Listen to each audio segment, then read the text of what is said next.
los mitos no son algo falso, no es una mentira. Lo que es una especie de género literario en el cual, ante una realidad,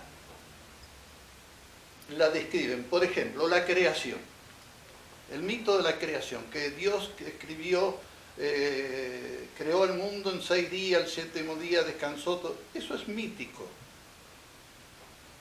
Se parte de un hecho, Dios creador, y sobre eso se construye ese relato al ser humano, que Dios crea al ser humano. Pero hay 2 relatos, por ejemplo, en el Génesis. Uno de que hace de arcilla, de barro, hace un muñeco y le sopla y sale el hombre caminando.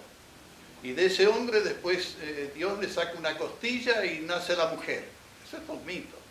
Y el otro relato es que los crea simultáneamente varón y mujer. Están los 2 relatos. El pecado original es otro mito.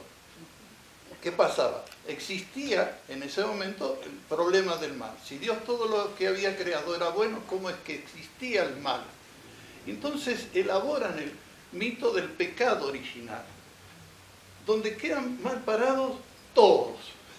Hoy, es decir, hoy ya no estamos en una conciencia mítica, sino que estamos en una conciencia racional. Pero, como estamos en un periodo de cambio, se entremezclan las 2 cosas. Nosotros estamos viviendo lo mítico y lo racional. Esta es la situación que está viviendo hoy la Iglesia Católica y todas las religiones. Porque se mantiene, sí, toda la Sagrada Escritura como palabra de Dios, pero hoy, y eso lo dice el Concilio Vaticano II, la palabra de Dios no es que Dios les susurró en el oído a los escritores, tenés que decir tal cosa. No. La Biblia no es un oráculo divino, sino que eran las experiencias que iba viviendo cada pueblo. Abraham, Moisés, los profetas, y van escribiendo de acuerdo a sus vivencias, ¿no? En el pecado original queda muy mal parado Dios, porque tenemos un Dios injusto, furioso, indignado, ofendido, ¿no?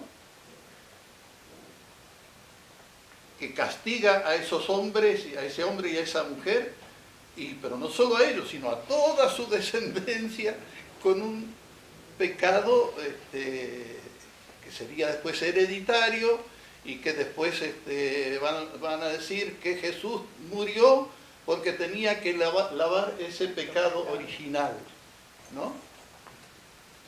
Entonces, hola, ¿qué tal? Hola.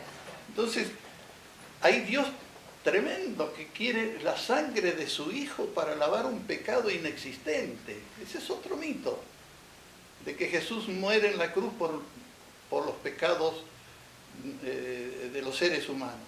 Jesús muere en la cruz porque la dirigencia religiosa y la dirigencia política, uno lo consideran blasfemo y otro lo consideran subversivo. Es decir, Jesús es blasfemo porque está hablando de un Dios diferente. Ya no habla de Yahvé, sino que habla de Abba, Padre. Y es blasfemo porque está presentando un Dios que perdona, cuando ellos no. Los que son pecadores se condenan, hacían esa discriminación, los fariseos, y no cumplían las 613 leyes. Bueno. Y por el otro lado, Jesús, que pasa a ser un cordero víctima, que tiene que morir en la cruz por los pecados de los hombres. Ahí hay entonces todo un mito del pecado original, que luego llegó San Agustín en el siglo IV a decir la barbaridad de que el pecado original se transmitía por el coito matrimonial. Bravísimo eso, ¿no?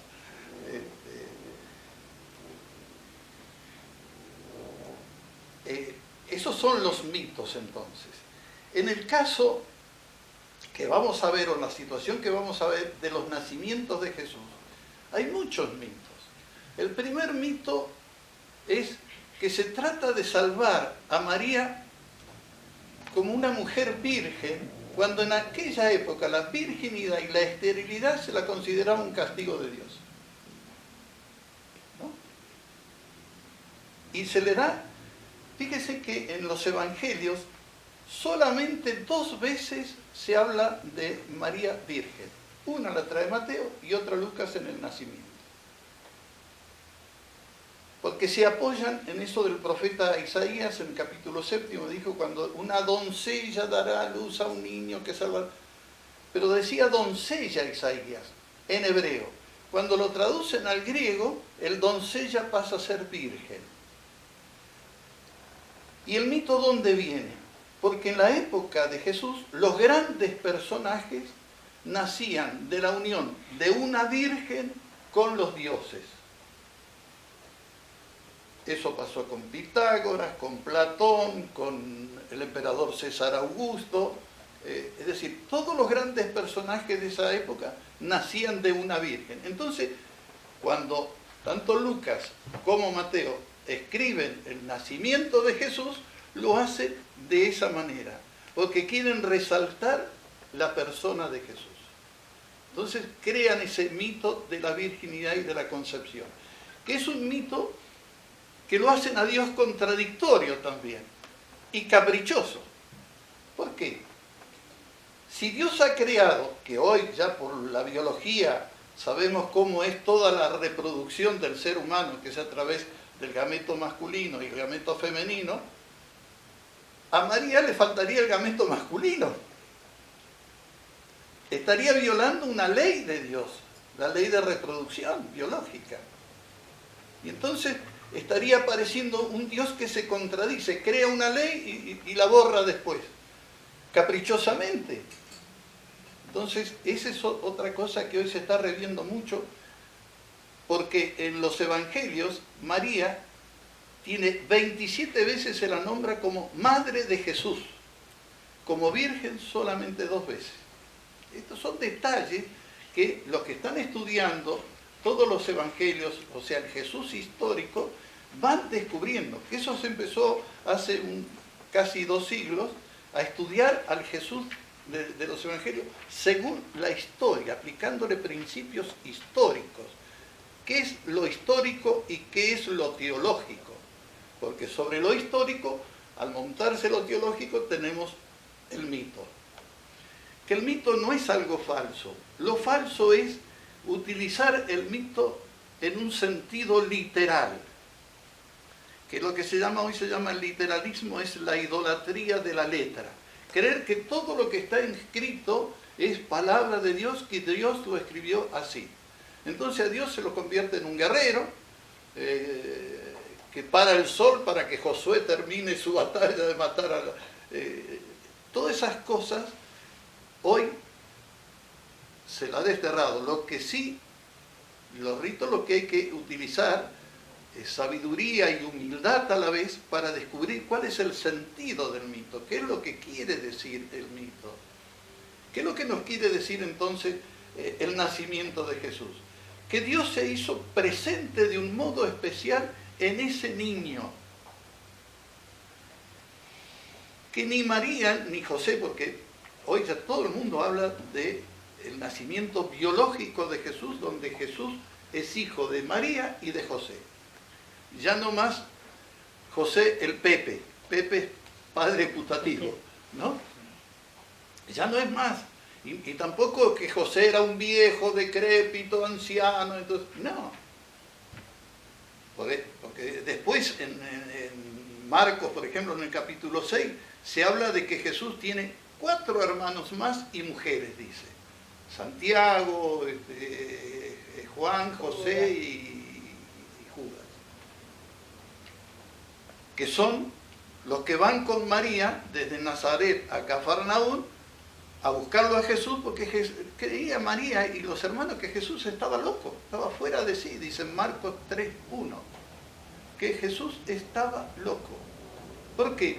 Porque estaba enseñando algo que contradecía la doctrina judía, porque tanto María como José como sus hermanos eran judíos practicantes. La prueba está que cuando nace Jesús, María va al templo a la purificación. Eso está en Lucas 2:22.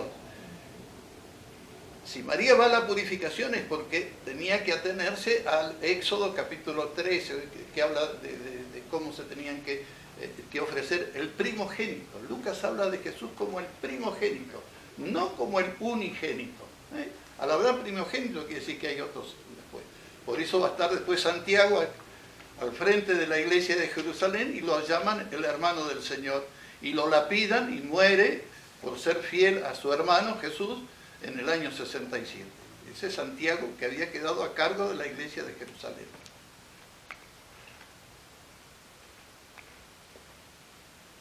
Entonces, tenemos el nacimiento biológico, que es el nacimiento carnal de Jesús, que no sucede nada extraordinario. Nadie se percata, todos decían, ¿y este quién es? Si ese era el hijo de José, lo dicen 3 veces en los evangelios, se habla del hijo de José, y también se habla del hijo de María. Y más, se le llamó siempre el Nazareno o Jesús de Nazaret. ¿Por qué? Porque era el lugar donde él había nacido. Porque llama la atención la otra cosa, y ya entramos en el nacimiento mitológico, que es el nacimiento en Belén, donde, por ejemplo, Lucas habla de que José y María tenían que ir a empadronarse. Desde Nazaret a Jerusalén hay 146 kilómetros. Cuando se tiene que ir a empadronar, estamos hablando de meses de invierno. María estaba ya embarazada. Y según el edicto de Cirino, en la época del emperador Augusto, el que tenía que empadronarse era el patriarca, el jefe de familia. O sea, que tendría que haber ido desde Nazaret a Jerusalén o a Belén, era José, porque José era de Belén. Con solo que hubiera ido él solo alcanzaba. Sí, Por eso forzaron más todavía. Claro, lo forzaron de que tenía que ir María y se encuentra que, por eso, pero eso lo pone el mito, lo hacen hacer, ¿por qué? Porque José era de la tribu de David. Y entonces Jesús tiene que nacer en Belén porque venía a ser el Mesías davídico. Por eso le dicen el Hosana al hijo de David, le dicen cuando Jesús entra en Jerusalén. Lo tratan como el hijo de David. Y el hijo de David pasaba a ser el Mesías. Pero no el Mesías que esperaba, o sea, Jesús contradice totalmente al Mesías que esperaban los judíos. Por eso lo desconocen los judíos. Los que esperaban un Mesías poderoso, guerrero, que los iba a liberar del imperio romano. Al estilo del rey David, o al estilo Jesús nada que ver con eso. Porque él dice que el reinado de Dios no es de este mundo. El reino de Dios no es de este mundo. Más, llega a decir que el reino de Dios está entre nosotros. Jesús ya está hablando el Dios en nosotros. ¿Qué es lo que descubre él? Y aquí entro en el tercer nacimiento, que es el nacimiento en el Jordán. En el Jordán, Jesús, hay algunos que sostienen que es el verdadero nacimiento de Jesús, que se compagina con el diálogo que tiene Jesús con Nicodemo cuando le dice a Nicodemo que tiene que nacer de nuevo. Nacer de nuevo es nacer del Espíritu. El bautismo que recibe Jesús en el Jordán es un bautismo de conversión por los pecados.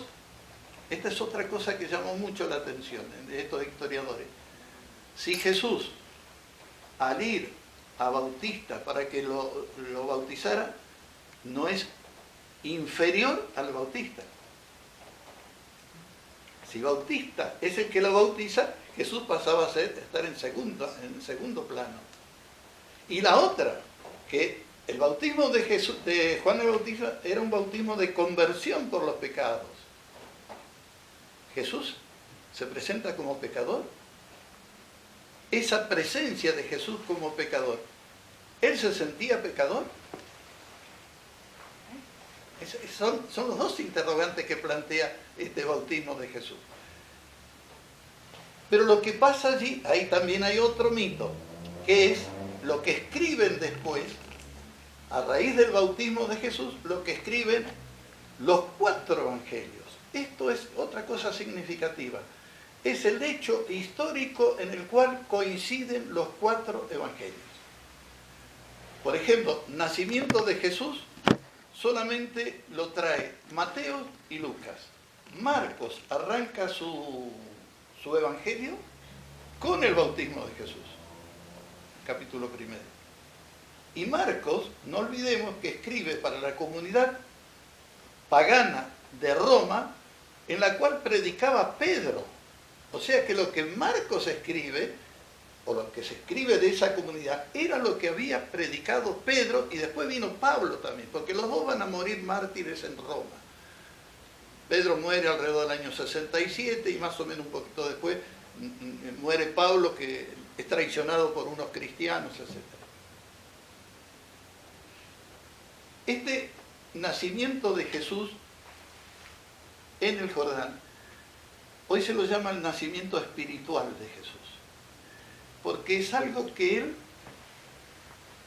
experimenta, siente, toma conciencia de que es hijo amado por Dios. No es que se oyó una voz, que se abrió el cielo, que bajó una paloma. Esa teofanía es un género literario que se escribe. No olvidemos que los evangelios se escriben. El más temprano es Marcos, que es alrededor del año 65, 70. Mateo en el año 80 en Antioquía y Lucas en el año 90. Estamos hablando de 50, 60 años después de la muerte de Jesús. Pablo, que es el primero que escribe entre los años 52 y 57, no menciona el nacimiento de Jesús. No la menciona a María. Lo único que dice de María en Gálatas, en el capítulo 4, dice, nacido de mujer bajo la ley, cuando la plenitud de los tiempos, etc. Nacido de mujer, y no la nombra. Lean todas las cartas de Pablo y no van a encontrar que Pablo habla de María 20 años después de la muerte de Jesús, que llama poderosísimamente la atención. María empieza a ser comprendida y querida después. Recién aparecen los Hechos de los Apóstoles que escribe Lucas en el año 90. Es una cosa que, por eso, todos estos estudios que están haciendo nos están dando una nueva imagen de Jesús. Sí. Cuando dijiste entonces el hecho histórico que está en los 4 evangelios es el bautismo. El bautismo es lo más significativo, y después la muerte y pasión y muerte de Jesús. Son los dos hechos históricos primarios, porque cuando Jesús empieza a formar esas comunidades, él no es doctor de la ley, él no es rabino, no pertenece a ninguna escuela judaica. ¿Cuál era su carta de presentación? Él les decía que había experimentado eso. Y era tal su convicción, por eso cuando experimenta eso se retira al desierto, que el desierto está simbolizado como el lugar del encuentro con Dios, ¿no? Y él experimenta eso, y es lo que él quiere transmitir. Si analizamos todo el Evangelio, gira alrededor de 2 enseñanzas básicas. Primero, la filiación divina. Él se siente hijo de Dios y habla que todos los seres humanos somos hijos de Dios. Y al ser hijos, nos está revelando quiénes somos nosotros, hijas e hijos de Dios. Por eso Jesús, ante todos los seres humanos que se le aparecían, nunca preguntaba de qué religión era, si era rico, si era pobre. Para él era un hijo o una hija de Dios. Esa mirada tenía. Está el caso del centurión romano ese en Mateo capítulo 8. Cuando el romano va en busca de Jesús porque su querido está enfermo. Y le dice, yo no soy digno de que me entre. Claro, en esa época los centuriones romanos no podían llevar su familia. Era una ley romana. Entonces le permitían tener un compañero. Y ese era el que estaba enfermo. Y ese Es el que hoy decimos nosotros antes de comulgar, Señor, yo no soy. Son las palabras de un centurión romano pagano. Y Jesús le cura a un enfermo, al compañero. Eso hoy está estudiado filológicamente qué significaban las palabras que había allí en el Evangelio. Creo que era país y doulos, creo que son las dos palabras griegas que están en juego allí. Doulos era siervo y país quería decir compañero o pareja. Pero eso nunca, hoy se está descubriendo todo eso. Todo esto es porque se hacen estudios antropológicos, arqueológicos, históricos. Hay mucha gente que está estudiando esto. ¿Por qué? Porque hay dos maneras de relacionarse con Jesús. Está la tradicional de las religiones, que lo presentan a Jesús como la segunda persona de la Santísima Trinidad, como el Hijo de Dios, como el misterio de la Encarnación, el misterio de la Trinidad, el misterio. Todo es misterio y todo se basa en la fe. ¿Qué es la fe? Yo me acuerdo que cuando estudié, una de las cosas que me decían, ¿qué es la fe? Es creer en lo que no se ve y lo que no se comprende. Ah, pucha, que es puro misterio. Después, posteriormente, hoy se dice que fe es creencia de verdades abstractas que no son demostrables ni verificables. Por ejemplo, yo digo, yo creo en Dios. Yo eso no lo puedo demostrar. Y ustedes no lo pueden verificar, ¿no? En cambio, Jesús no habla mucho. Jesús no es ni filósofo ni teólogo. Es un líder carismático que va presentando a Jesús, más a Dios. Más que hablar de Dios, Él vive a Dios. Él siente que eso es lo que Dios quiere. Ese es el plan de Dios. Que para eso esa es su misión, ¿no? Y entonces, él, más que fe, es confianza. Y esta es la diferencia entre fe y confianza. Fe es creencia de verdades abstractas. Confianza es relacionarme con alguien concreto. Por eso nosotros los cristianos tenemos que confiar en Jesús, porque Jesús es el que me revela a Dios. Ese es el papel de Jesús. Por eso Jesús dice, yo soy el camino, la verdad y la vida. Jesús es el mediador entre Dios y los hombres. Es decir, ese es el papel de Jesús. Siente y recibe el Espíritu de Dios para podernos comunicar a nosotros ese plan de Dios.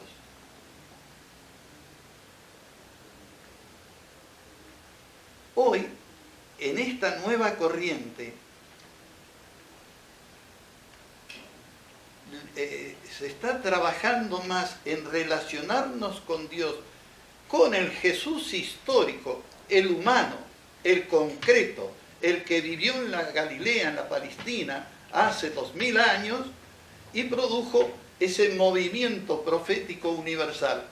Porque Él no habla de una religión, Él no forma, crea una comunidad ¿sí? de iguales, porque todos somos iguales en dignidad, y donde hombres y mujeres están en el mismo plano, un plano horizontal, no vertical.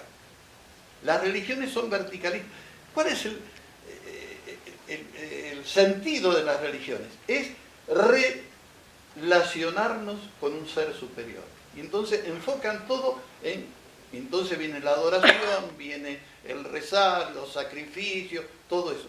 Jesús, en cambio, ¿qué es lo que hace? Nos relaciona con los seres humanos y se identifica. En Mateo 25:31 tenemos que Jesús se identifica con todos los seres humanos, especialmente con los mínimamente humanos, que son los pobres, los enfermos, los excluidos, los que tienen hambre, los que tienen sed, los que están presos, los que están enfermos, los que están sin.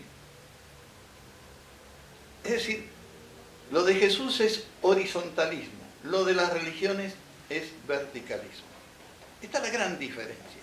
Hoy el movimiento que hay de todos estos teólogos, todos los que nos están llevando a volver al Jesús, volver a los evangelios, volver a crear esta humanidad nueva que vino a crear Jesús. Jesús viene a crear una humanidad nueva, es la que estamos anhelando. Una de las cosas que también llama la atención es que los 4 evangelios significan buena noticia. ¿Y cuál es la buena noticia? ¿Quién es la buena noticia? ¿Puede una persona ser buena noticia? Sí, Jesús es la buena noticia porque es una persona buena. Pasó haciendo el bien, dice Pedro al centurión romano en Hechos de los Apóstoles en el capítulo 10. Pasó haciendo el bien. Fue una buena persona. ¿Y cuál es la cosa más significativa que encuentran como buena noticia de Jesús? Que rompió todas las barreras existentes en esa época, todos los privilegios. Rompió con la barrera religiosa. En esa época de Jesús, los judíos odiaban a los samaritanos. Los consideraban herejes y había una relación tremenda entre ellos. Tal es así, Jesús vivía en la Galilea está arriba, este es un lindo. Galilea está acá arriba, acá está la Samaria donde están los samaritanos y acá está Judea los judíos. De acá a acá, en vez de pasar la Samaria, lo que hacían los galileos, cruzaban el río Jordán y bajaban para no pasar por Samaria, porque ni querían respirar el aire de los samaritanos, decían. Eso lo dice Flavio Josefo. Tal era el odio, por eso llama la atención el diálogo que Jesús tiene con las samaritanas, que está en Juan en capítulo 4. Ahí hay una cosa que, un momento me voy por un lado para otro. Hay una cosa que ahí me llama la atención del diálogo de Jesús con la samaritana. Jesús le pide a la samaritana, dame de beber. ¿Por qué?